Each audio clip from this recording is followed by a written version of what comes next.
Tonight on the Antiques Roadshow, we visit Italy to see some beautiful ceramic pieces. This is il Pumo from Puglia. So, it's a ceramic artifact that brings good luck to the family. Hang about, Alex. Aren't we meant to be talking about wine? Oh yeah. Welcome to the online wine tasting club. Tonight, aside from a minor digression into antiques, we drink what kept ancient warriors going, the wine of the vulture. Marco tells us all about his hobbies. Non lo so che cosa è stato a portarmi a fare le autopsie sulle piante della vita. And we find out what these rather odd-looking buildings are.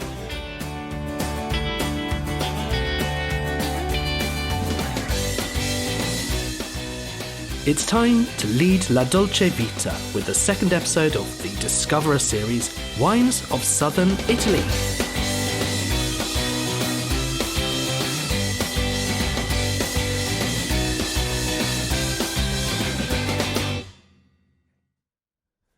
Good evening and a very, very warm welcome to the online wine tasting club, Wines of Southern Italy. Tonight we're going to a pretty cool part of the world, and we're going to find out a bit about the history of it, a bit about the culture, and we're going to drink some wine. No, absolutely. He says a pretty cool part, but I think it's more of a pretty warm part, but we'll do that. Italy, massive area, lots going on, and we just kind of realised with the online wine tasting club that if we'd gone with wines of Italy, we would run out of countries very, very quickly, and we'd have a very short run of these. So there's enough in Italy that we could do an entire session about each and every area. Even single, wineries and places make so many great wines. We could just do one thing. But we've gone to the south of Italy to see what they're all about. Yeah, what makes it different? As we know, there's more than 200 grape varieties that are unique to Italy and that are grown there. So it's one of the coolest and most confusing parts of the world. So hopefully we can get into that. But this is a wine tasting, so do feel free to crack open, if you already haven't, wine number 1, which is an Albente from Falanghina. And while we do that, we might as well get straight into a little video about the history of Italy and this wine. It would be far too easy for me to come up with some lazy cliches right now about Italy. You know, the sort, pizza, pasta, coffee and square, and so on. But for once, I'm going to resist the urge. But you might be surprised at the scale of it all. Despite being only priorities of a country about its climate, its culture, traditions and passion. Now, the most famous names that wine fans tend to think about are all in the northern half of Italy. Barolo, Chianti, Amarone, Brunello di Montalcino, it's all glamorous stuff. Beautiful sights, and lavish vineyards, and high price tags to match. But unlike Italy's arch nemesis, France, the prices have not gone up by nearly as much over the past few decades. Why?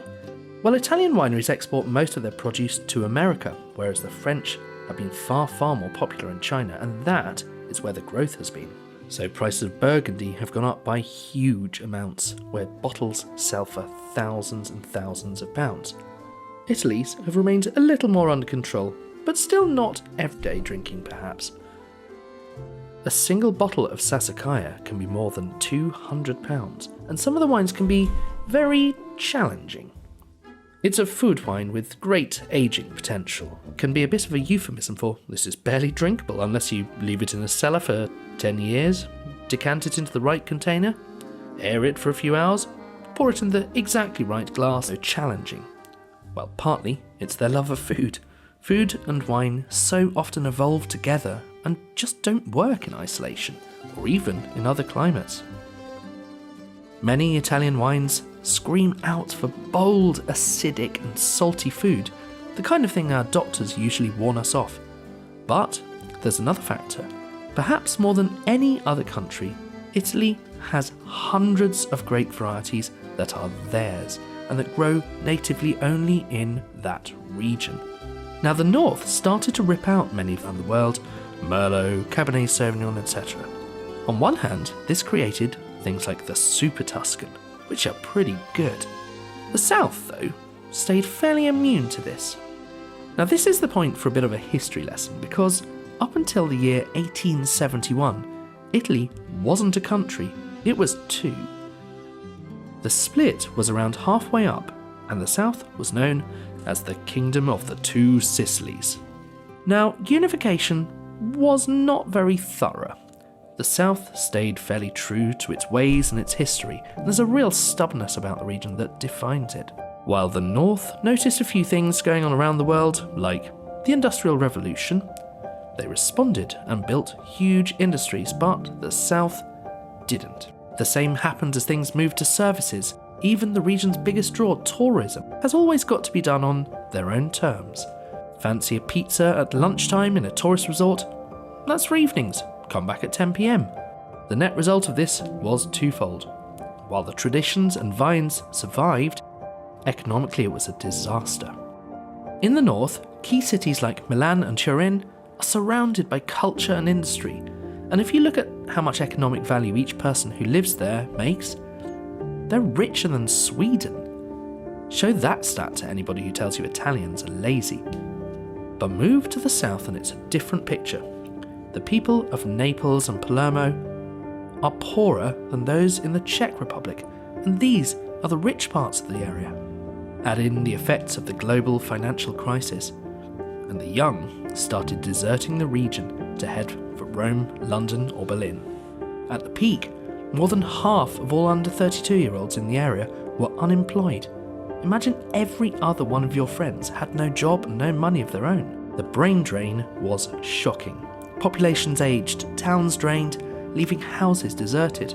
You can now buy a house in many parts of southern Italy for just €1. But this stubbornness ended up helping the wine industry. Where international grapes had replaced native varieties elsewhere, climate change and competition from cheaper New World countries led to much of this replanting becoming a bit uncompetitive and uninteresting. Suddenly, people became interested again in what made Italy unique. Tonight, therefore, we decided to focus 100% on Italian native grape varieties. So we're going on a tour of where these varieties come from so we can understand the link between region and wine styles. We start in Campania, head to the island of Sicily, up to the old north as far as it goes in Abruzzo, before diving down the east coast of Puglia, and then into the mountains of Basilicata. Now, we've perhaps been a bit down on the south so far, but wow, it is a mind-blowingly beautiful and captivating region. Some of the wealthiest people in the world flood to the sites of Capri and the Amalfi Coast, but the beauty goes on, and it's deep, architectural, historical, and just this incredible variety of different landscapes. And yes, the food is as good as you'd expect. You'll never find people who care as much about the basic ingredients of their food as the southern Italians. Olive oil becomes an art form. You don't want extra virgin, you want this variety of olive. You want it harvested from this particular olive grove, and you want the ones that are this age and on that corner of it. The details matter, and they carry that care through into their wines, as you will see. So we start our tour near Naples and Pompeii, very much in the influence of a range of volcanoes including Vesuvius. Up in the Apennine Mountains in Campania, the largest producer in the area is Feudi di San Gregorio. Now, the geography has created a system of winds that gives it great rainfall and a microclimate that encourages varied and thick vegetation. The short winters are extremely cold and snowy, while the summers are mild and long. As you might expect, that helps. Also, as you might expect, when it comes to art versus science, Feudi are on the side of art, and they spend a lot of time and effort collaborating with artists from other genres. But while they may not want to admit it, they clearly spend quite a bit of time on the science side too.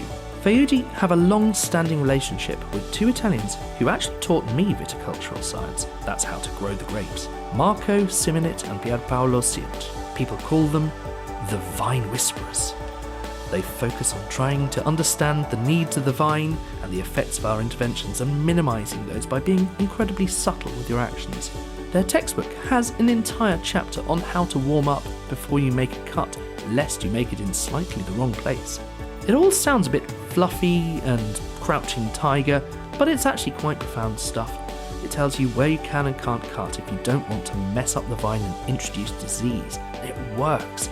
Their techniques are increasingly being used in high-end wineries all around the world. When you see a vine that's been trained in this way, it is incredibly neat, and they can grow to really old ages without any of the diseases that affect so many vines. Now, Feudi grow all sorts of different grapes, but tonight we're looking at their flagship Falanghina wine, the Albente. Falanghina is an indigenous white varietal present in southern Italy and especially in Campania, in the Sannio area, becomes a DOC. And Falanghina owes its name from the word falanga. Falanga is the name of a wooden stick that was used in ancient times to literally hit the vine and make the grape fall. In ancient times, farmers were, even in the 19th century, it was still something that farmers used to do. Farmers used to grow the vines over the trees at 2-3 meters high in order to grow vegetables on the ground and maximize the productivity of the estate. So the harvest was done using this stick and make the grape fall and then harvest from the ground. Also, the word Falanghina may come from the Latin word falanga, which was the basis of the Roman army, because soldiers at the time used to drink a lot of wine, and one of the most important legions of the Roman army was actually based in the area where Falanghina is still grown today. So a lot of history behind Falanghina's shoulder, but a wine that is very immediate, very pleasant, rich in aromas. It's an aromatic varietal. At the same time, it's not just in the nose. It's a very strong structure and a quite long finish and after finish. Falanghina is an ancient grape that's most associated with this Campania region, and also with seafood. Feudi not only use these ancient grapes but try to keep the expression as clean and pure as possible, with limited use of oak and very high-tech winemaking equipment to preserve what makes these grapes so special. Hello and welcome back to the studio. We've had a couple of questions asking if this is live, and yeah, the majority of the evening is live. What we like to do is to spice things up a bit, because as we've done probably about 100 to 150 of these sessions now, they get a bit boring if you just sit watching people on Zoom. You get that all day at work. I don't think I'm boring. You're not boring. Zoom. Oh, Okay. of course not. But anyway, so what we try and do is, we have some of the pre-recorded bits just to get a feel of being in the vineyard, and then we have some interviews with the winemakers that, yes, those, are generally we pre-record because winemakers, they're wonderful, but they love to tell you about their wines, and they go a bit detailed. We've got an interview with Angelo later, who's absolutely phenomenal. But I was on a Zoom call with him for an hour and a half talking about the love and life and all those kind of things. But I'm digressing a little bit from where we need to be. First of all, I want to apologise for my friend Alex here, because he got a little bit of stage fright at the beginning and said we were drinking an Albente from Falanghina. Thank you. Yes, I do know perfectly well that it's okay. It is actually a Feudi di Gran. I'm going to shut exactly. up. Yeah. So we. Wow. Not live. No, definitely not live. Definitely pre-recorded. So this is our. It's a Falanghina. It's the grape, and it's made by Feudi di San Gregorio. And this is down in Campania, as you probably have seen. So these guys are great. They've been around for about 30 years. And they've been really, really big in keeping those indigenous grapes. So they grow Aglianico, they grow this Falanghina, they grow Greco. And, in a time in southern Italy, a lot of people were ripping up some of the indigenous varieties. And just like we said, yeah. And were and that's really sad. More commercial grapes, because they knew they could sell Merlot or Chardonnay, all those kind of things. So it's really good to see these wineries that. And I think the other thing I'd say about that, we briefly gloss over it in the video. They love to collaborate with great artists, and one of the great artists they've worked with is an incredible Japanese architect who's designed their winery, and it is absolutely stunning. I just wish I could have found any really good footage of it for the video, but we really want to take you there. And as we come out of lockdown one day, praise be this vaccine, but we'll be able to get out there and actually visit the sites and take you with us and take the drone and get lots of cool stuff. So you can go and see it, because actually we can't all travel all the way around Italy in an evening that often. We could try. We could try. A good go of it. But also, when Alex says they do cool things with artists, they've got this fantastic little gift set with 4 bottles of wine in it. And on the top of it is a chess set made in collaboration with the Museum of Modern Art, which I think is kind of really fun. But let's talk about the wine. So, I've got to say, I think it's actually really quite a structured, quite interesting wine. It's not so many wines that you buy from southern Italy that we get in the supermarkets. They're quite sort of monodimensional. There's a really nice flavour there. And that's what there is. Absolutely. And it's that flavour. No, and as Alex said, a lot of these, Italian whites sometimes in general are, they're quaffable, they're fresh, they're easy drink, they do exactly what they do, but they're 6 of one, half a dozen of the other. And it's nice that I feel this has a little bit of its own kind of style. It's real character. There's a little bit of grapefruit, there's a little bit of pear, but then it's got nice acidity, so it's bright and it's fresh and it's delicious. But but I don't know where other people are. But Yeah, it'd be- I have no wine left. So what we're going to do next is we're going to do a little bit of the wine news. And this is the point that if you're like me and you've drunk all your wine, you can get on to wine number 2, because we'll go from the wine news straight into wine number 2 in Sicily. Or if you're a little bit like Alex, you can drink wine number 1 during the wine news and then jump on to wine number 2. But just as we go to the next video, will be wine number 2. So Quite right. So the wine news this week, there's one big thing that's happened literally today, which is that probably one of the nation's favourite drinks, Prosecco, has got something pink. new. It's gone pink. And for years, this was banned. It's not like you can't make pink fizzy wine. They make it all around the world. But it was not seen as proper for Prosecco. And they finally got together and decided that perhaps this might be quite popular. absolutely. So you see lots of pink Italian sparklings, but it's once again, when Italy, you run around, you've got your DOC and your DOCG laws. Which What does that mean? That means you can only do certain things with certain grapes in certain places to be able to call. That's a complicated way of saying that, but fair enough. Okay. Exactly. So They're quite precious about the name Prosecco. If you get something that's called Prosecco from a tap, or someone's breaking the law, there have been vans which are doing Prosecco by the tap. They've been shut down by the law. Like, people have raided them for selling Prosecco by the tap, which is not allowed. It's very strange. Once again, I say DOC, but the law is for it to be a Prosecco, it has to be in a bottle. So it can't be in a keg, it can't be in a bag, it can't be in anything. It has to be in a bottle, and that's the rules and regulations. But Rosé Prosecco, they're allowed to blend a little bit of Pinot Nero or Pinot Noir, same grape, and 10 to 15%. And then my last geeky thing of the evening, I say until my next geeky thing of the evening, it has to be aged for 14 months before it's released. So it takes of your standard Proseccos, but I think it's cool, it's interesting, and it's once again, it's And finally having the wine market, the wineries listen to the wine market as to what people want to drink. It's giving people what they want. I think that's going to be quite popular with my NCT group's meetups, and probably others will agree with that. But, Absolutely. Yeah, it's anyway. So that is enough about that. I think it's time for something a little bit more serious, because there have been, for the last few years, some quite serious scandals about basically sexual assault and people abusing positions of power throughout the world, whether it's Harvey Weinstein or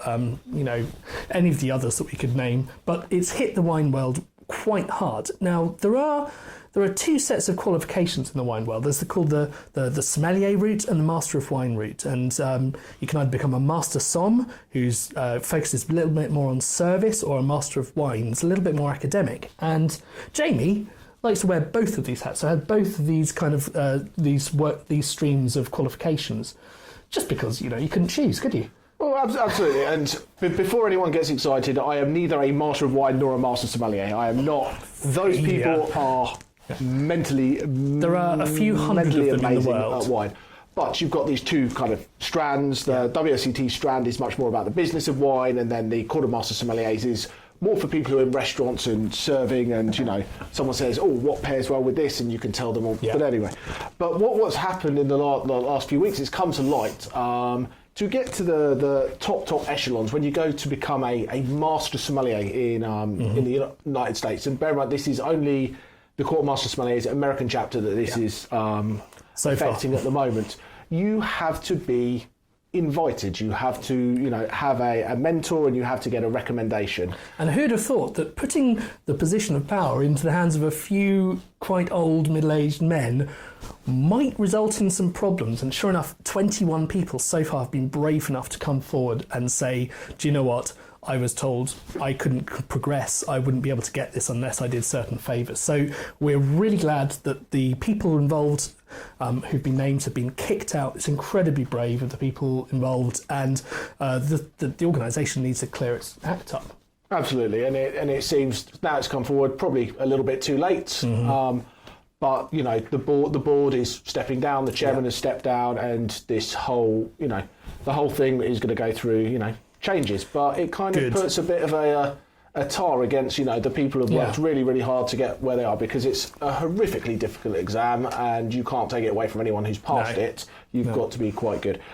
But Should we have something a little bit more light-hearted? Yeah, a little bit more light-hearted. A few weeks ago now, we talked about a brand of Prosecco that you might want to give to somebody you didn't necessarily like. Well, this is perhaps a nice bottle of wine just to make somebody smile at Christmas, and it's from Canada. How, that's a lot of skin contact. There's a lot of skin contact going on with that one. I think the logo on the front of it is spectacular, but there we go. Oh, dearie me. Absolutely. So hopefully we've That's all got enough of the wine news. That is enough of the wine news. I'm going to get some more wine. Let's for those of us who haven't yet opened wine number 2, which is from Sicily, and as we said, it was the Kingdom of the Two Sicilies, the southern region, and that included quite a slightly odd-shaped thing, but hopefully you saw the map of it. But it really was a very hard border, and down in the south, in Sicily itself, in Palermo, that is where you can get these houses for €1, and it's really quite impressive to see what you can get. But it doesn't come no strings attached. You've got to do a full renovation job within 2 years to be able to not be fined. But it's great for them because the towns come back to life. We've gone from antiques to architecture. Yeah, it's a place this is wonderful. I haven't finished that. You need to drink. God, I need to drink faster. Top tip: drink your wine before you put another one in the glass. This is today's top tip from that. That's called blending. That's called winemaker. But I class Sicily as the ball on the foot. So we should probably have a look at a video. Let's go to watch a video, Caroline, of Sicily. Take care. The Italians call Sicily l'Isola del Vino, or the Island of Wine, because of how much it makes. In fact, they regularly make as much wine as the whole of Australia. Now, compared to mainland Italy, it feels like a different country. Hotter, slower, crazier, and quite a lot more dangerous. Driving in Sicily, lanes are more like guidelines than rules, and cars either drive at 10 or 100, there's no in between. Thanks to films like The Godfather, we are all aware of its connection with the mafia, horses' heads and all that. The culture is also quite proudly different. It's closer to Africa than it is to the cities of northern Italy. Steep slopes, terraces and young, mineral-rich soil means there's plenty for wines to enjoy but also to struggle with.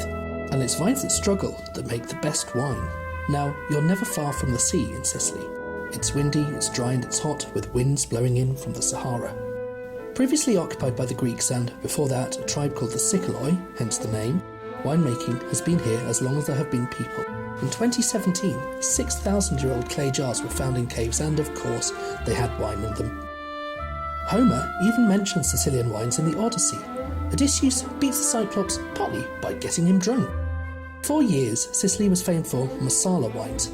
Now that's not chicken tikka, but strong fortified wines, a little bit like Madeira, where we go on our island tasting later this week. But now, more than 80% of what Sicily makes is what's euphemistically known as bulk wine that doesn't even get bottled. The grape Catarato is the most widely planted on the island, so much so that it's actually second only to Sangiovese in the whole of Italy. Some of it is pretty bad, but some of it is excellent too. The rest of Europe has sent huge subsidies to the region for decades, and a small portion of it managed to avoid getting into the hands of the mafia. Today, there are encouraging signs that the money has really started to make an impact, as winemakers are starting to work with experts from other regions to understand the strengths of the grapes that grow on the island and the real possibilities of the soil and the altitude. Yes, for an island, Sicily has an incredibly diverse range of terroirs. In the west, near the capital city of Palermo, things are flatter and vineyards are quite traditional, but go east and it's defined by Mount Etna, an active volcano. When I visited and stayed in a village on its slopes, it was in the process of erupting, which is slightly intimidating, but very pretty at night. Now, if you planted a vineyard to take advantage of that great soil, you're rolling the dice, as if it erupts and your vineyard's in the way, well, your yield might be a little bit lower for the next 100 years or so. Because of that hot, dry Saharan air, the vines manage to stay free of many of the diseases that affect vines. And that has helped Sicily start to migrate its vineyards to being fully organic, and is one of these organic wines we're featuring tonight, from Colomba Bianca, one of the largest organic producers in Europe. Their winery is located in the heat of the southwest of the island, where those ancient jars were found. Founded 50 years ago, they are one of Sicily's many cooperatives, and that's groups of vineyards and wineries that come together to share equipment and expertise to help get the costs down. Because of this, many produce pretty low quality wine, Local wine for local people, perhaps, but there's no inherent reason they can't make delicious stuff, and Colomba Bianca do, especially for the price. And that is why they're one of the fastest growing wineries on Sicily. Their policy of supporting and paying their grower members fairly, novel as that sounds, plus making high quality wines that can sell internationally, means growers have flocked to join this cooperative. The numbers are genuinely impossible to believe. They now have more than 2,400 different growers and a simply bonkers 7,500 hectares of vineyards, ranging from sea level to 600 metres up, and with practically every grape variety grown on Sicily. That's just a number, so we wanted to help visualise that. Going a bit closer to home, Denbies was for many years England's largest vineyard. You can even take a tour on its own wine train. Well, here's how that compares to all the vineyards in the whole of the UK. And now, here's how that compares to Colomba Bianca alone. They cover more than 3 times the area under vine in the whole of our country. And because of the heat, those vineyards are even more productive and grow many times more grapes. Of this land, currently about a quarter is farmed organically, but they're aiming to be at least 50%. So, with all of that land, all that quality, all these growers and those microclimates, surely they can afford to be picky. That's all well and good, but how does it translate into the glass? Let's head back to the studio to see what you all think. Welcome back. So yeah, a little bit of a quick trip around Sicily. I couldn't resist with the music because, I mean, come on, it's Sicily, you know. Genuinely, it is one of the craziest places I've been. I was driving around attempting to drive somewhere near the speed limit, and that is not the thing to do. When I said that people are doing a 10 or 110, it is genuinely... And the cars that are doing 110 look quite different from the ones that are doing 10. The 10, there's a guy driving along with his hand on one phone and the other gesticulating out the window while driving with his knee. The others are blacked out Mercedes going very fast. Probably just some wealthy businessmen, I'd say. Absolutely. Yeah. That's where I would be thinking. But just... But Zibibbo, I'd never heard of Zibibbo. So Zibibbo, it's... Well, they say it's indigenous and it's grown down there, but it's the same grape as Muscat d'Alexandria. Is it? France, Okay. absolutely. Cool. Which still isn't a particularly well-known grape. But This is less sweet than most of those, or many of those. Well, yes and no. You know, so Muscat d'Alexandria usually gets made into a dessert wine, so that's why it's generally sweeter. But you can have a drier style. But what I think is kind of cool about the 2 wines that we've done is I think people will probably have a distinct preference as to whether they like the crisp dry style or the slightly off dry, more floral style. And it doesn't mean one is better than the other or one is worse than the other. But, you know, if you don't love one of the wines, that's not a bad thing. It doesn't mean you've got a bad palate or an indifferent palate, or if you know, unless you agree that you prefer Alex's wine to mine, and then you've got a poor palate. But outside of that, we do have a doesn't challenge matter. coming up later tonight. But what's interesting, we taste a lot of things, and there's been a couple of questions in the chat as to how to taste a wine and tasting techniques. It's a good question. And there's lots of things you can do to enhance your wine experience. Yeah. The most important thing I would say, though, is you have to drink wine as you enjoy it. Mm-hmm. If you like your wine really, really cold or really, really warm or shaken up or whatever you like to do, that's your choice. And you've got to drink it as you like. That's his SOM training coming out. That's not the WSET MW training. Exactly. but he's right. Why should we be lecturing you, telling you what you should be enjoying? You enjoy what you enjoy. My goal in life and my job as a sommelier is to guide you to have the best experience you can with your wine. And it comes to what your personal preference is and things like that. You know, I'm a true believer that we drink white wine too cold in this country and red wine too warm. Hence why I put it in the box. We put it in the box, so take it out of the fridge just a little bit in advance so it warms up, because that just helps lift. The warmer things are, the more it just helps the aromas come out of the wine, and that just helps you enjoy it. But I think that the main thing to do is a very, very simple bit of advice, which is just slow down, take your time. And think about it, because quite often, you know, you get into the habit of just having a glass with your food, and it's cold, it's alcoholic, it's, you know, it tasty, it complements the food.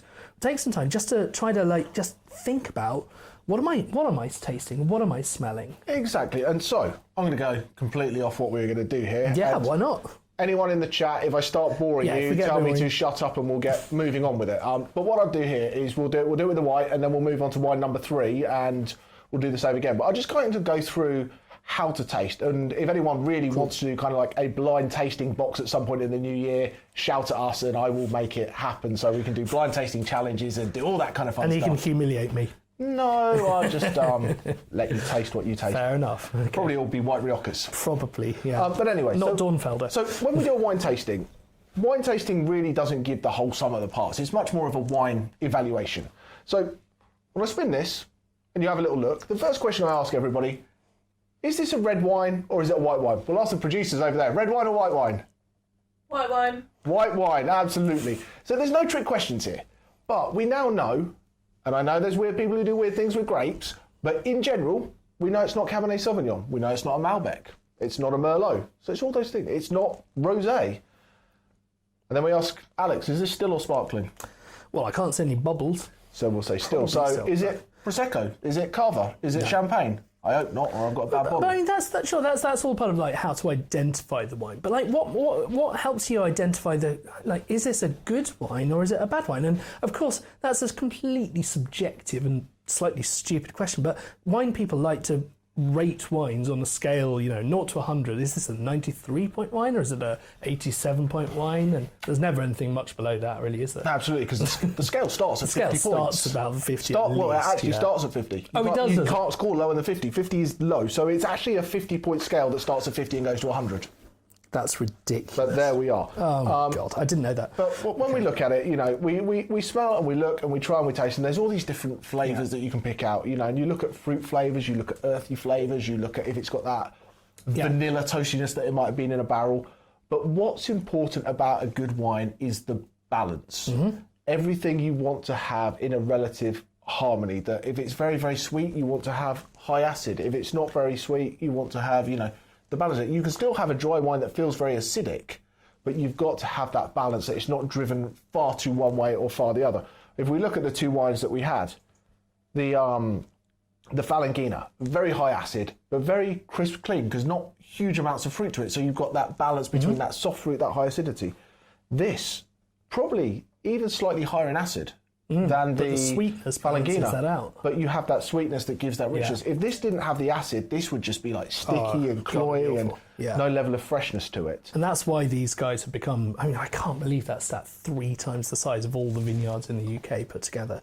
But so there's balance, and it's not easy to get balance. There are scientific ways of getting that, but the other thing, and that which really differentiates it, is complexity. And it's like, how many different flavours have I got that are coming out? And this is a relatively simple wine compared to the last one. I'd say the last one's got a little bit more complexity, and you get complexity by putting, doing different things with the grapes, treating them slightly differently, by giving them a little bit of age in contact with the yeast that are doing the fermentation, and putting them in things like barrels, and then by age. And so all of those things can add something to the mix. And if you're not very careful, that's the point where it gets really unbalanced and pretty unpleasant. Now, Italian wines have a tendency, especially Italian red wines, mostly Italian red wines, to be a little unbalanced, I would say, from my point of view, because they need that food. They do, and it's the line that there's the right wine for the right occasion. Whenever you're tasting a wine, especially at a wine tasting like this, you may have a cheese plate in front of you, you may have a charcuterie plate or something like that, and those wines will definitely taste different. And I'm just thinking about that now, if I'm about to do a quiz, if anyone has a little salt and lemon in their kitchen, we might do a little salt and lemon thing. Now we're talking You'll about need tasting. it for wine number 5. So do go and grab a bit of salt and maybe some lemon juice or a slice of lemon. If you've got that, when we're on another video, go and grab some of that. But before we do that, we should probably move on to wine number 3. Yeah. And if you want to pour wine number 3, I have a question. So, each tasting, I try and work out the most ridiculous, tenuous links of things that I can put together to come up with a quiz question. When we first started doing these things and we had 50, 60, 100 people on the calls, I'd ask what I thought was a relatively obscure wine question, and suddenly 82 people had the correct answer, because a lot of you guys are spectacular Googlers. And I'm very proud of each and every one of you. Very good work. Very good work. However, I've tried to make it prizes, so we're trying to make it a little bit harder and a little bit more random. Definitely random. So you don't particularly have to be a wine geek to get this right. So, are we multiple choice tonight? We're multiple choice, It aren't is we? multiple choice, but we're going to set a time limit of 60 seconds. 60 seconds From when to get Jamie's your finished answer the in. question and Caroline hits the button. I will count 60 seconds and then we're stopping the answers. Okay. Absolutely. So, the question is, we found out that Italy makes generally the most wine in the world. Mm-hmm. And outside of pizza and wine, Italians seem to love their football. Apparently. I feel Italian footballers like to dive a lot. So if you were going to dive, where would you dive? Probably into a swimming pool. So, you ready for this? You should see the producers on the other side of the room. They don't know about this before I start. How many Olympic-sized swimming pools would it take to contain all the wine produced in Italy last year? Go. Stop laughing at me. Following on from this question, you're going to get asked an even more ridiculous question, which is just for fun. And that regards wine number 3. What kind of Montepulciano is it that you are drinking? But we'll pop that up. Well, we'll talk about that, but it comes up automatically, I think, when they've answered the first question. That's why I'm saying does it? it? So there you go. The So, joys of tech. Joys of tech. So what have we got in our glass next? Have we got Montepulciano, or Montepulciano? I have to say I don't know that much about football, but I do appreciate that I have seen various bits of sort of Italian footballs rolling around in the floor in agony, but none of them ends up in any swimming pools that I've seen just yet. 10 seconds to go. So we had a couple of mentions about the quizzes. Stop the clock. The quizzes last time. We have to wait for the Zoom call to finish to be able to download people's answers. Yeah, we can't tell who's won. So we can tell you how many people might have won, but we will then pull it, and we have a little email from where you are logged in, and we know who you are, so we can send you an email to announce that you are a winner. So our apologies if we don't tell you on the screen, but we will find out very, very shortly. And we'll tell you what you've won later on. We like to keep it just nice and casual. Do we have any winners? She doesn't know the answer. Oh, yeah. You Oh, does she? I don't know. I don't know. We Does it begin with a 1, It does. followed by an 8, Yes. followed by 6, Yes. followed by 5? Yes. So there was only one person. One winner. One winner. Oh, very good work, that Fantastic. person. So I shall reveal the answer, and you will know who you are. I think Caroline kind of. I don't know revealed how it loud there. she was. But what more importantly, what was the answer to what kind of Montepulciano is it that we're drinking? Is it a Montepulciano, or Montepulciano? Well, I'll ask you. Is it a Montepulciano? No. No. Is it a Montepulciano? No. No. Is it a Montepulciano? Actually, still no. So that must mean it's a Montepulciano. We forgot to put that one in there. Exactly. So everyone was wrong. Really sorry. Molly's laughing really at our sorry. dad jokes.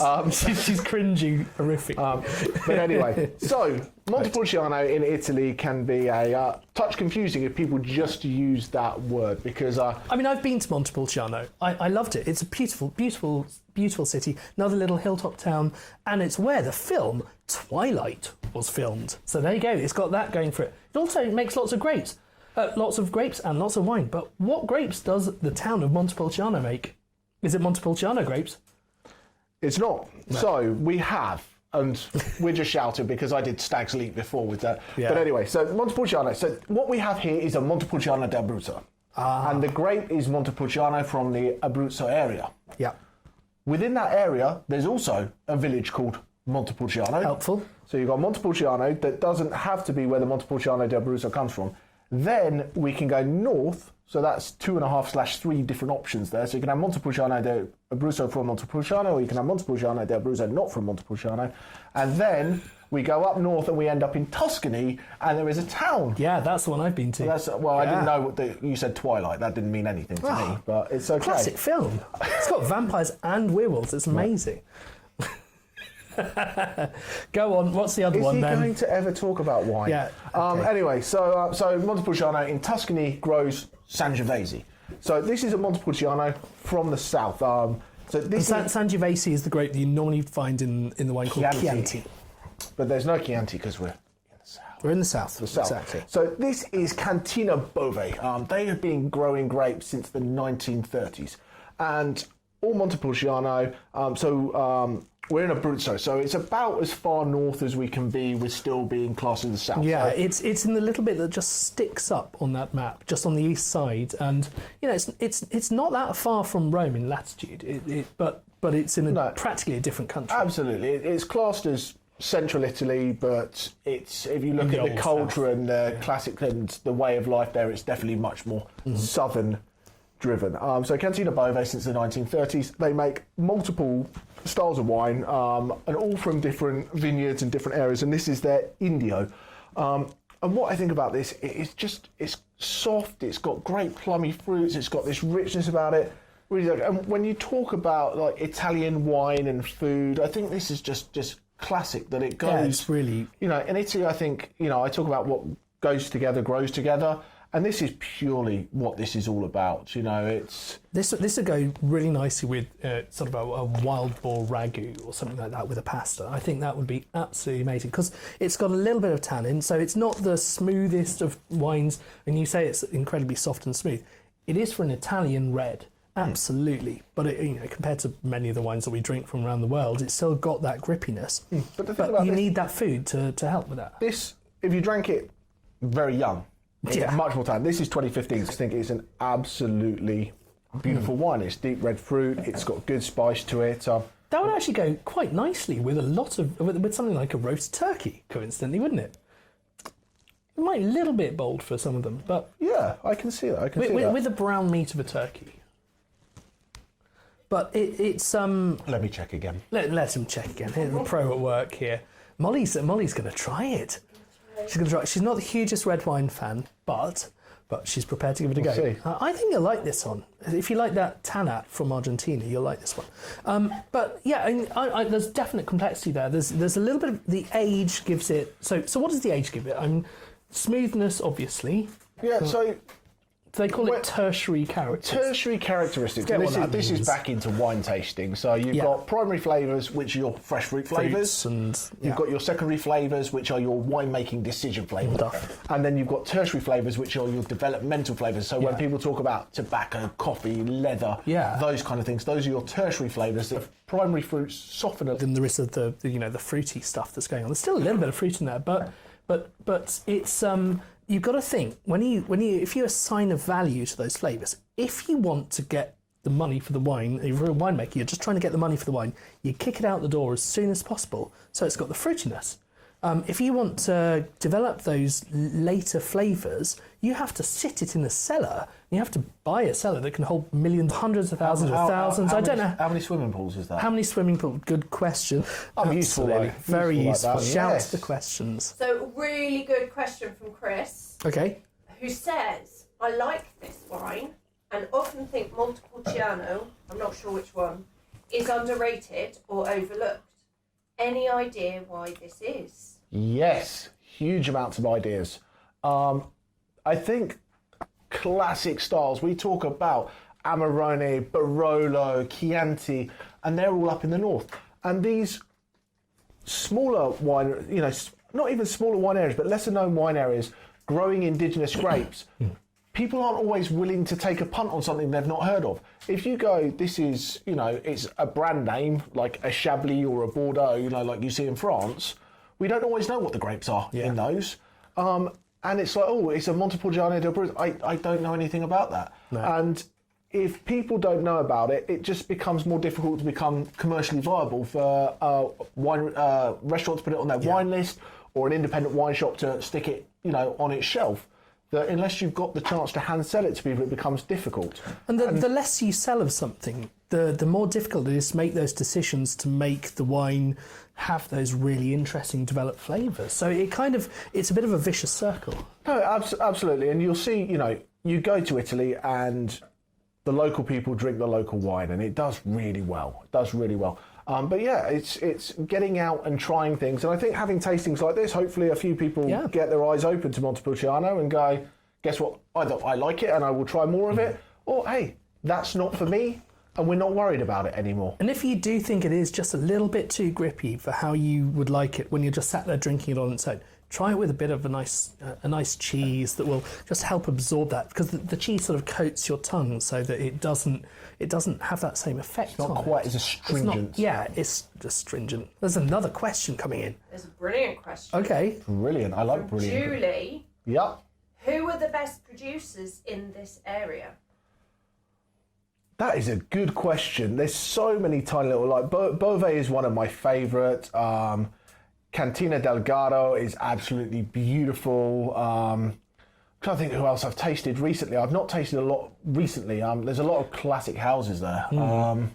Should we put a few into the email that comes out, just with a few recommendations of other really good Montepulciano producers? Absolutely, and ones that I want to make sure before I shout that these are all great, that they're actually available in the UK. That I go, oh, this is a phenomenal winery. You should definitely taste it. Plus, if you go there. Plus, winemakers change, and different, especially with these family-run wineries, different generations come in and they change the way things are done. And we've heard it from so many 4th, 5th generation winemakers. I don't want to do what my dad did. I want to do something different. And we've got a hilarious interview on our Island Wine series where literally generation 1 and 2 are arguing with each other in front of us. Mid-interview. It's so funny. I asked it a simple question and oh my God, he was like, no, I'm a father, you must respect me.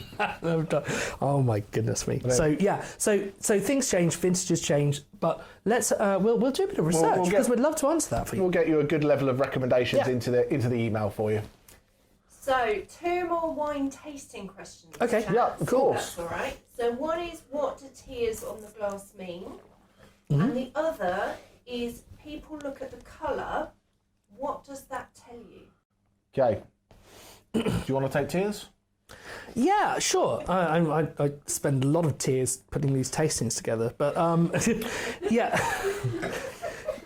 A lot of people associate the tears if with I'd said it would have been funny. Oh, I know. God. A lot of the tears. What we talk about with tears, if you swill it around, then you watch the wine just dripping down. And if I could bring it up to the camera, I would, but it would go out of focus. But basically, the thickness of the tears and whether you see them at all is related to glycerol and things and sugars and things like that. But basically, it's a guideline to sort of get an idea about what's going on with that. Absolutely. To add at all? No, just it's an indicator generally of alcohol and or sugar. Yeah. But can be by two. If you swill it round, if you've got long tears, your colour. And when you have a really deep black colour, it's a bit techie for discoverer's level, but extraction. And that's how much colour they're trying to pull out of the grape. So when you have these big Australian Shirazes, your glass will stain purple. And then when you have something with a little bit more elegance, even if it is heavier, you'll have less coloration. When you're making wine, there are some grape varieties that don't give much colour at all. Like Pinot Noir doesn't give much colour. You have to work quite hard to get some colour out of that. In fact, people add a tiny little fraction of other grapes just because people are used to looking at the colour and going, oh, this is going to be a big wine. And then they look at a Pinot Noir and it can be practically like a rosé or a little bit brown. And they go, no, I don't really like that. It's still a great wine, but people associate colour with the quality of wine. So, winemakers respond. But yeah, the colour is contained in the skins of red grapes. So the harder you push them, the longer you leave them in contact, and the more work you do to try to integrate that, the more of the colour you'll get. But equally, a lot of grapes, if you do it too much, then you get too much of the tannins, and that is not a good thing. Absolutely, and with white wine, it shows so many things. We say a white wine, they're not white. They go from translucent to can almost be brown. Yeah. And you've got two things there. If you've got a very kind of light, almost clear, slightly green wine, you're going to have a lighter skin grape. So you're going to be looking at a Pinot Grigio, a Riesling, something like that potentially. Yeah. But then also as he gets darker, it's a sign of aging. And really weird. A white wine when it gets older gets darker. And a red wine, when it gets older, gets lighter. So that's helpful. I don't know what you can make of that, but it's not a simple answer. Get brighter. My shirts get louder every time. But anyway, I'm out of wine, you're out of wine, so the people over there are probably well out of wine. So, Keep the questions coming. These are brilliant, really good questions, and thank you for answering them. I hope you are still having a great time. But Caroline, our wonderful producer, set us another one of her challenges tonight, and she's wincing at that. But the question was, like, everyone's used to going to the supermarket and picking up a glass, a bottle of Cabernet Sauvignon or some Malbec, or you go for the pretty label and the good price and the grape you know. So the whole point of a tasting is that we go down, we try some of these cool grapes out. So can we find a wine for under £20, which will be a good food wine, which is from something that we might not have tried before? So with this one, you can either drink them side by side or drink one after the other. But when we run into this next video, it's going to be for both the wines together. Absolutely. And the fifth wine you might want to try or just have to hand. Well, we'll lead you through this. Like we said, just a little bit of some acid, like a lemon juice or something like that.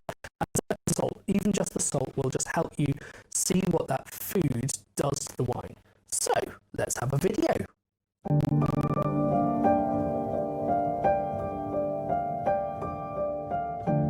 Of all the areas of the south of Italy, Puglia is one of the most striking. It has some of the most unique buildings, beaches, farms, ancient cities, and of course vineyards and olive groves, but there are signs of poverty wherever you look. Now, I've been there a few times, and tourists flock to see places like Alberobello, with its streets lined with these crazy stone cone-roofed buildings known as trulli. These started as humble houses for the shepherds and farm workers to sleep in, but now are more likely to be an expensive Airbnb. There are also towns like Ostuni, with its incredibly narrow roads and beautiful white houses perilously perched on the top of hills. As the heel of Italy's boot, 1 mile wide from coast to coast. So, while the southern latitude means heat, the sea brings breezes which helps. As important as Italy's olive oil is grown here, some of these are as far from a supermarket olive oil as a Brunello di Montalcino is from a box of table wine.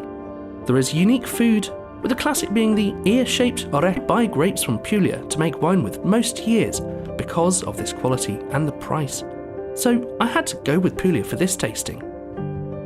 In terms of grape, night has flavours of plum, raspberry and allspice.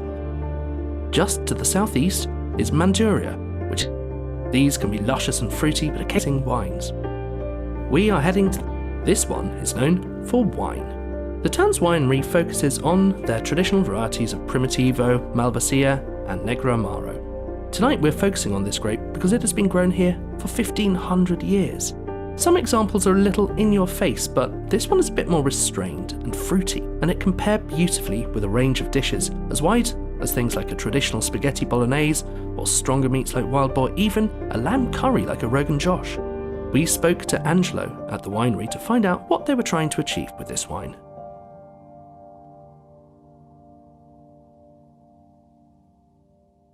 So, good evening everyone. So I'm Angelo Cotugno, I'm from San Marzano Wines. San Marzano is a winery located in the southern part of Italy. It's in Puglia, which is the heel of the boot down the south of Italy. Puglia is a very, very long region. Imagine that from the north of Puglia to the south of Puglia, you have more than 550 kilometers long. So imagine that when you talk about wines from Puglia, you talk about a very large area. So you need to be quite careful from where the wines come from. Because of course, in 600 kilometers of the coast, you have a lot of differences in the terroir and the climate as well.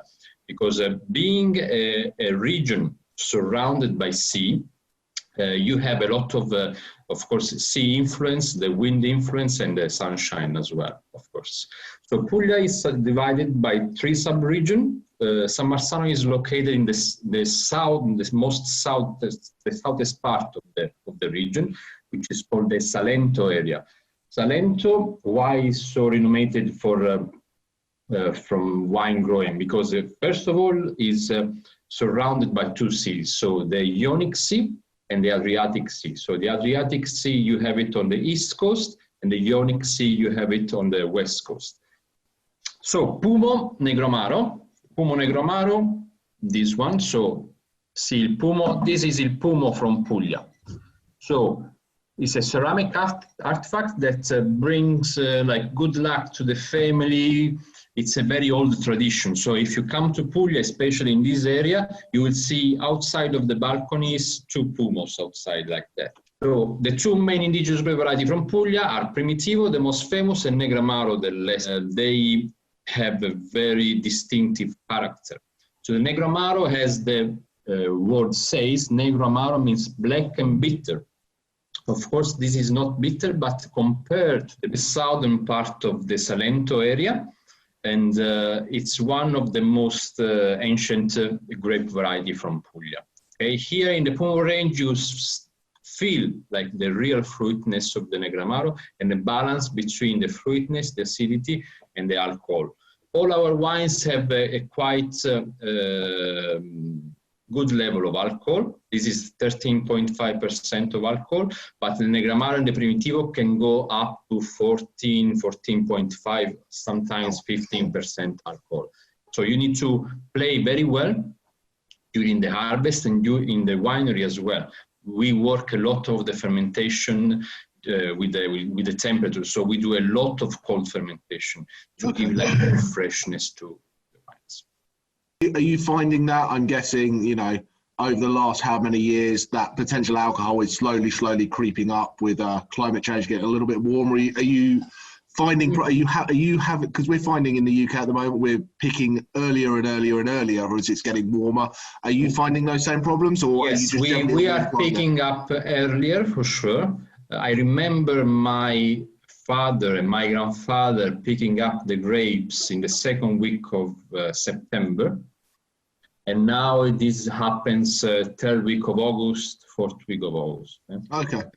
So it has changed for sure. It didn't impact that much the quality and the result of the grape, because Primitivo and Negroamaro are grape variety that adapted very well to a very hot climate. They don't need a lot of water, so it's one of these grape varieties that adapted very well to this climate change that is warming up the planet. Wine is such a beautiful thing because you get experience different parts of the world, which is one of the most fun parts, in my opinion. So absolutely. Have fun and try it. It's the most beautiful. Because if you try it and you love it, you've got something new. And if you try it and you have that experimentation, trying something new, tasting something different, because if you drink the same wine all day, every day, it becomes a bit boring, doesn't it? So it is. It is. So, but no, it's been an absolute pleasure, and thank you very much for taking the time to talk to me. How's harvest looking for you this year? Is 2020 a good year? Something to look out for? Very, very good. Very, very good. It's one of the best harvests that we had in the last 30 years. So it happened in a year where things were going very bad, like generally speaking, for this pandemic thing. But for us, it was like a good thing. Like of course, during lockdown, we had to go into the vineyards, so it was a fresh breath, let's say. So probably for this reason, we took more care of the vineyards this year. I don't know, but it came out a fantastic harvest. That's good to hear. We look forward to tasting it. But no, thank you very much for your time. Thank you for talking. Thank you. And when we can all travel, we'll bring a group of people over and come and hang out with you. We can do these tastings live. Doors here are always open. No, absolute pleasure. Thank you very much, Angelo. Have a great day. Cheers. Thank you. Bye. As we've seen, Puglia makes some really delicious wines, but once you've picked that wine, organised the interview, and then Alex decides that it's his favourite wine of the night, I've got to head off and find something different. So what did I decide? I thought I'd go somewhere a little bit more rustic, a little bit more tannic, and this is why I'm taking us to the home of the vulture, Basilicata. This area is located around an extinct volcano called Mount Vulture. It's not a huge producer, making only around 3% of the total Italian wine production each year. Situated between Puglia and Calabria in the south of Italy, it's one of the few regions that's landlocked. Basilicata has had to endure quite a bit. It was all but forgotten. After the unification of Italy, land was given to people who didn't care about it, and it just sat there unused, unkept, unwatched. Not good for anybody. And there was pirates, bandits wreaking havoc throughout the region.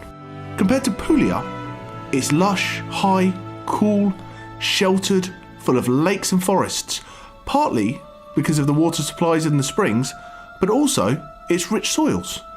It has been described as Italy's best kept secret, and not the kind of place you just stumble across. In this almost untouched countryside, you can travel for miles and miles and miles without seeing another soul. This region has some astonishingly beautiful cities like Matera, which is a World Heritage Site, with its houses built into the hillsides. Hannibal, the guy who crossed the Alps with the elephants, you know him, before defeating the Romans in 212 BC, in fact. Look at my history skills. Was said to have sent his soldiers to the region to heal themselves with the wines of the Vulture. And even today, the wines are some of Italy's most respected, if not well known. The grape is called Aglianico, and that is the star here. It's named after the Greeks who bought it, and it's one of the latest ripening and latest picked grapes in all of Italy, starting in late October, but going on sometimes as late as November. The long growing season helps it produce wines which are full-bodied, intensely flavoured, classically high tannins with cherry and chocolate notes. Young wines can be very tannic and sometimes just a little bit harsh, but they have the potential to age for up to 20 years, if not longer. I could talk about this wine all day and all night, but rather than listen to me talk anymore, let's hear from the winemaker herself.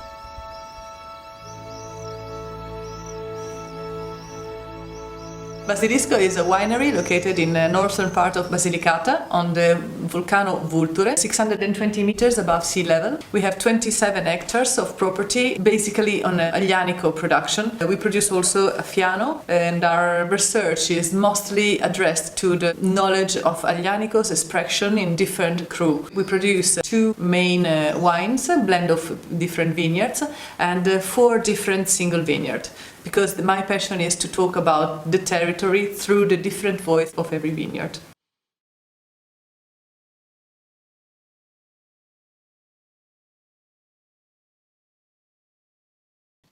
Welcome back. And I hope you've enjoyed those 2 wines and found quite a difference between the 2, because I think they're both really interesting wines. They're not your accessible everyday drinkers, but these are wines to drink with food, because that's what the challenge was. And there's amazing similarity. That's the fact that I picked them both. Jamie has just seen that I edited the video captions. I have no comments on that, but there we are. Wines 4 and 5, quite different. I really enjoyed listening to Angelo talking about it. San Marzano, I went to the village next to it and I didn't go there. And I'm kind of kicking myself because some of their wines, are absolutely amazing. They do an incredible Primitivo. And I actually, if it had been my choice, I probably would have picked the Primitivo. But because Primitivo is the same grape as Zinfandel, and you can get it from all over the place, and people know white Zinfandel, which is pink for reasons unknown. But it just seemed like, I think you made a really great choice for going with the Negroamaro, and that's my favourite. I like it. Sorry to interrupt you, because you just mentioned white Zinfandel is pink compared to this or the Primitivo, which is red. Just very quick summary as a winemaker in 30 seconds. Like, how do we get pink, white, red vastly different? Okay, well, you've got 30 seconds. 30 seconds, because then we're going to do the poll. We had a question coming in, which was, how do you make white wine? How do you make red wine? What's the difference? And the starting point, obviously, you can't make red wine from white grapes because the colour is in the skins, like we said earlier. And as we said, the more time in contact with the skin, it's like the more time in contact with the tea bag you have, the more that colour goes into it. If you pull your tea bag out after 5 seconds, it's going to be very, very pale. And it's basically that same thing you do with a rosé. You are smirking at me, but I don't even know why. Don't you worry. You probably because when I make a cup of tea around here, I put the kettle on and forget about it. That would result in a very, very pale rosé. But or no rosé. Or no rosé, that's also true. But so your starting point is you get to choose when you press the grapes. And for a white wine, you press the grapes pretty much as soon as they come in. You might leave them in contact for a couple of hours or maybe overnight. You press them out. And you can even make a white wine from red grapes. But with a red wine, you ferment it. You put the yeast in, or you let it use the native yeast, and you let it bubble away and do its thing and turn all the sugar into alcohol. And while it does that, the more alcohol there is in this mix, the more colour it extracts, because alcohol is a solvent. So it draws the colour out of that, and then it brings it into the wine. So that's why those big, massive Zinfandels in the States at 16.9% have so much colour. Yeah, they get a bit of colour into them, a little bit of colour. Just a touch. Yeah. But anyway, we should probably move back to the wines that we've got on the table. Yeah. So, should we put a little vote up, see who liked what? So, you can, we've got some votes up, what you liked, what you didn't like. Vote for mine or I get very sad. Vote for Alex's and you're wrong, but that's okay. It's okay. We'll learn together. If you've got the salt, do try a bit of the salt with, especially wine number 5. Because when we say try it with a little bit of salt, we're not doing tequila shots. Yeah. As much as we'd like to, but if you have a little sip of the wine, and then just put a little bit of salt on your tongue.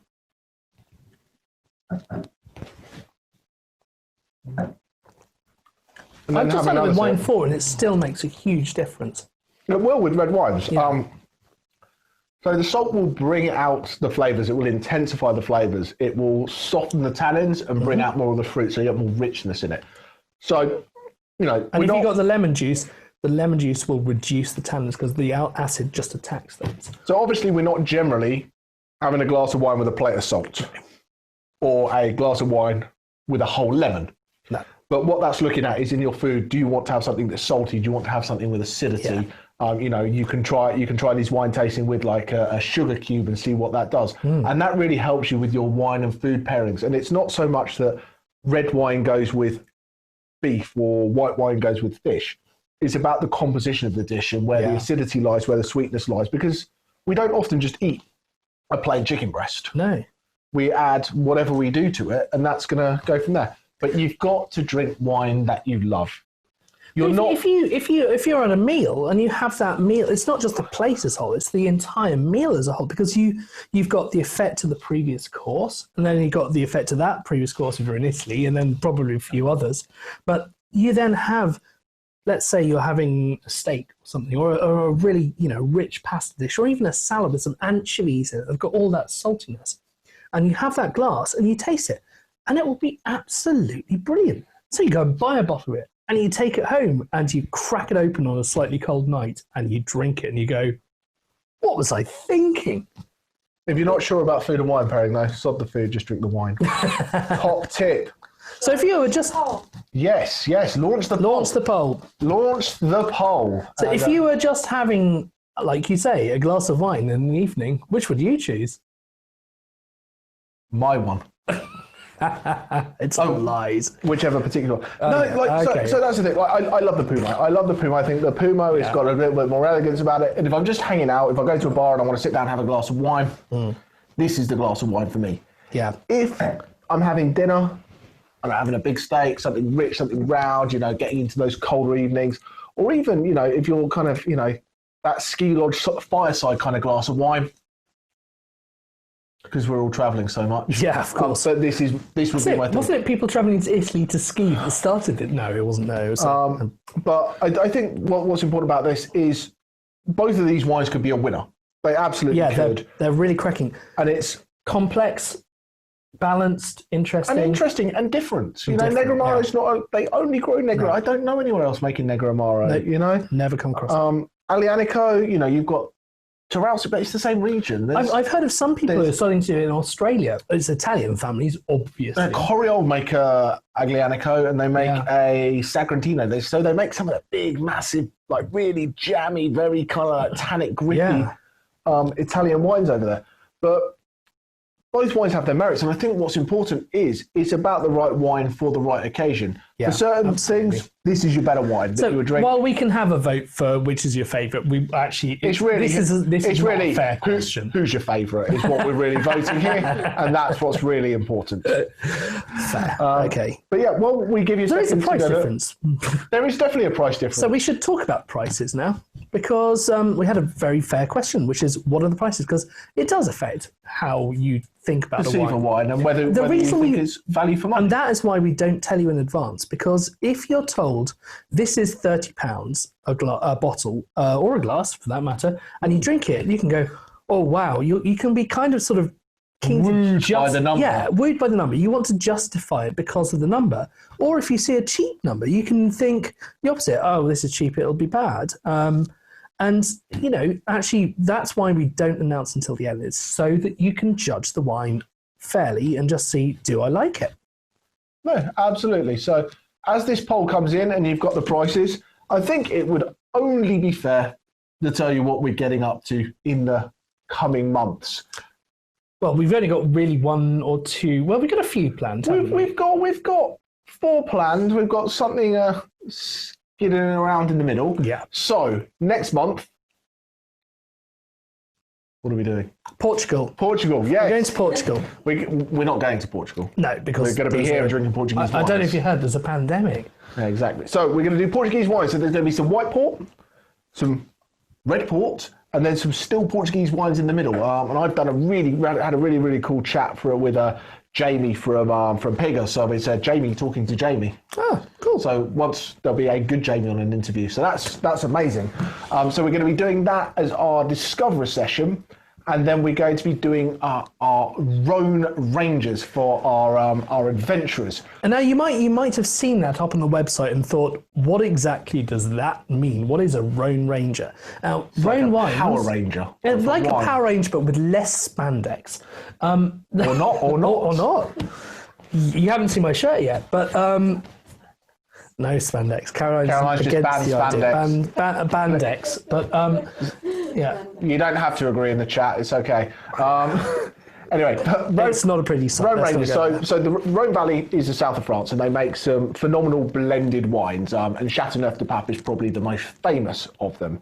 But what Côte du Rhône, Côte du Rhône Village, and obviously Châteauneuf. So what we're going to do is we're going to do a little world tour and pick the single varietals that go into that blend and see what different people do with it in different countries. Yeah. So we're going to be going to South Africa for a Grenache Blanc and so on and so forth. I don't want to give it all away now. No, yeah. And then we're going to finish up with a Châteauneuf-du-Pape so we can see how those different grapes are important into the final blend. And so if you've been interested by what am I tasting tonight, that's going to be a really, really cool session, because if you've got the 5 glasses in front of you, and hopefully you own 5 glasses in your house, or cups, or mugs, or whatever it takes, bowls, Or straws in your sachet, that also works. That works well.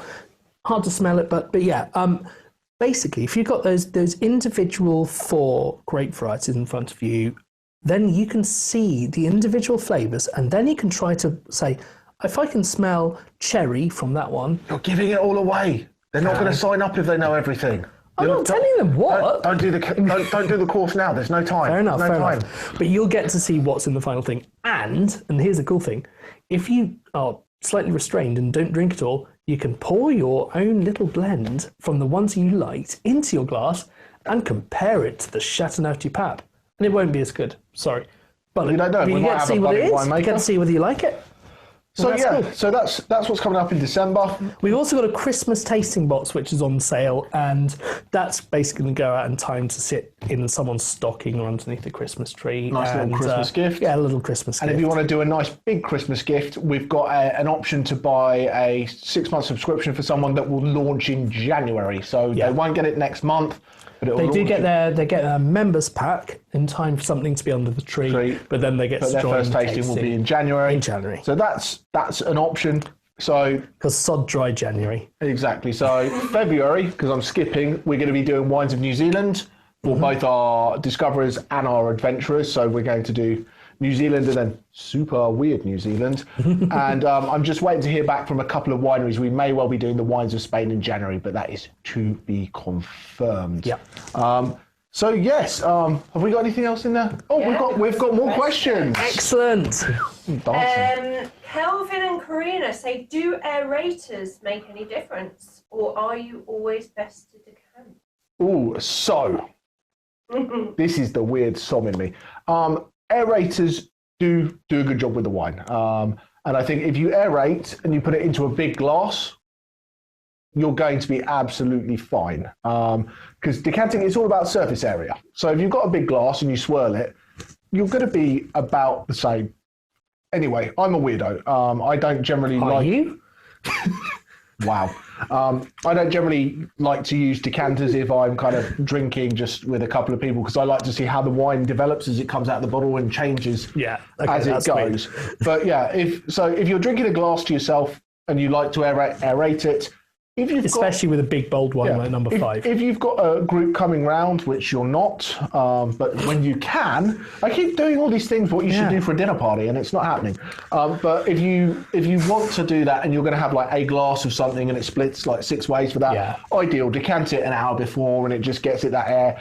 Not only does the wine taste as good as aerating, it just looks a bit prettier, doesn't it? It's a bit fancy. So aerating is basically, it does the same thing, but it does it a bit quicker. So if you're just having a glass, aerate it, absolutely. But if you've got time to decant, I just think it's part of the show. It's nice. Also, do you know what? I was, for years and years, I didn't really understand one of the big points of decanting. So I thought the point was chuck the bottle of wine into the decanter and then carefully pour it into the glass so you don't have all of the sediment that you might get in an older or an unfiltered wine. And actually, what you should do is tip it carefully from the bottle into the decanter so that the sediment stays in the bottle, and then in your decanter, there's no sediment, so you can just pour away happily. That's much better. Okay, I've got a new thing. Anyone on there who wants to learn about wine techniques, put what you want in the chat. If you want me to do a 2-minute segment on how to properly open a bottle of champagne, how to properly decant a bottle of wine, how to do any of those kind of things that you're not sure how to do at home. And you might be surprised. We're going to get Caroline to do that, and she's going to demo them. Yes! Thanks, producer. Or it might be me. It depends how much I can convince her. Diploma of wine, Caroline. But if there's any of those little things, this is what these tastings are about, Caroline. And we want to give you the content that you want to have. But we've got more questions. Okay, let's get on to it. General wine questions. Yeah, okay. You have to be super quick. Yeah, because we are running over a little bit, but let's go. Quick fire. Should wines be stored on their sides or standing up? If they've got a cork in on their side, if they've got a screw cap, it makes no difference. Okay. This is going to challenge you boys. Okay. What are your favourite supermarket wines and why? White, red, rosé. I wish I knew, but I spend so much time here boxing up wine, I've not been to a supermarket in months. He genuinely hasn't. He has not left this place. His wife's not seen him in like 6 months. Okay, honestly, to be honest, I am spoilt because A, I live in this building, and B, we have lots of people send us samples of wines to do here. So I do not buy enough supermarket wines to be able to give you a favourite. But supermarket wines have their time on their plate, because if you go for something you're generally going to find something that is typically what that grape should be. You know, it's not going to blow your socks off, but a Shiraz will taste like a Shiraz, especially if it's got a small animal on the label. Caroline used to work for Yellowtail, and so obviously they do a really interesting range of wines at a great price. But those wines will never. They won't fail you because they will taste as they want to taste. For the price, they're incredible. Because if you take off the tax and you work out what actually went to the people who made the wine, it's nothing. So yeah. But anyway, so favourite supermarket wines, I'm a little bit spoiled because I haven't been anywhere in lockdown to do it. But I would say don't get caught by the discounts. Don't, because it was $12.99 and it's now $7.99. It's the DFS sale. Doesn't mean that it's worth $12.99. So go and spend the money on something that you are comfortable spending the money on. Try it, drink it. There are good discounts available in the run up to Christmas, and a few of them have ended already. But genuinely, they are in battle to basically loss lead, and it's a pain in the neck for people like us. But we've got to be honest. Like at this time of the year, there are some really good deals to be had. But my last thing to say is pick the bottle up and look at it. If it is made by a winery, from a winery, in a place you've got a much better chance of it being good value for money and interesting than if it is said made by so and so for so and so. That's when it's done that they're making a wine at a certain price point rather than the wine being priced according to what it is. Yeah. So pick the bottle up, look where it's from, look who's making it, and if where it's made is the same on the label, you're going to have a good chance you're going to have a good bottle of wine. So I think that's probably my tip for how to select a supermarket It's wine. a good tip. And I'm not going to add to any tips, but what I'm going to say is if anyone would like, what we could potentially do, because this is your club, what we could potentially do is a session where we review our favourite wines from a supermarket. We go down to Lidl and find out what they're doing well and let you taste them. So that might not be one of our regular things. We might go and ask Lidl if they want to pay us to advertise their wines for them. But yeah, because normally our wines we choose just on what we love. We don't accept money to feature a wine in these tastings, which is really important. I accept wine to feature a wine. That's fair. But anyway, yeah. We've done that question. We have probably overrun. Have we got any last bits to come out? No, that's it. Because I think we're probably overrun because we've got a little bit excited tonight and got a bit yabby about blind tasting. But for those of you who have stuck it out the entire evening, thank you very much. We love you lot. Thank you so much for your support. We're month 2 and we're trying to get better every month. So any feedback you have is lovely. We think you're great. We think you're fantastic. Is there anything else we need to say, or is it just... I hope you drink lots of great wine and... roll credits. Yeah, roll credits.